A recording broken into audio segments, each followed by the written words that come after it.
Okey, dalam isu kebakaran dekat Putra Heights ni, sebenarnya puak-puak PN Perikatan Nasional dia nak menunggang isu itu. Cuma dia tak tahu nak tembak siapa. Dia celaru. Azmin Ali dia buat kenyataan, dia desak Petronas tanggung ganti rugi pada mangsa kebakaran. Afnan Hamimi, Ketua Pemuda Perikatan Nasional, dia buat kenyataan, dia sokong Petronas pula. Celaru, kalut habis. Okey, puak-puak ni dia tak tahu nak serang siapa. Tapi dia dah prepare siap-siap dah, dia standby.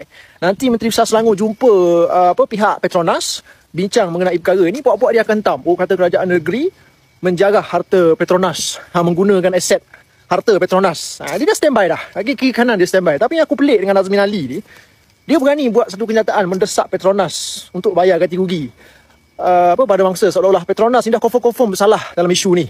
Kes masih lagi dalam siasatan. Okey, setakat hari ni kes dalam siasatan lagi, belum ada orang kena dakwa lagi pun, kena panggil, kena tangkap pun tak ada lagi. Azmin Ali ni dia nak main persepsi, menuduh Petronas atas dasar apa? Apa bukti bahawa sebenarnya Petronas lah yang bersalah hari ni? Kalau Petronas saman balik Azmin Ali ni, aku rasa lekat kes ni. Okay, sebab ini adalah satu tuduhan yang sangat berat. Kalau hasil siasatan nanti mengatakan bahawa Petronas adalah pihak yang diceroboh, aset tanah rizab Petronas yang kena ceroboh, silap-silap Petronas adalah mangsa dalam isu ni, Azmin Ali nak kata apa? Pemaju yang salah nanti, Azmin Ali nak awal-awal lagi duk bantai Petronas ni pasal apa? Okay, ambil contoh seperti Datuk Syed Anwar, dia guna istilah bantuan awal. Maksudnya tak ada implication of guilt.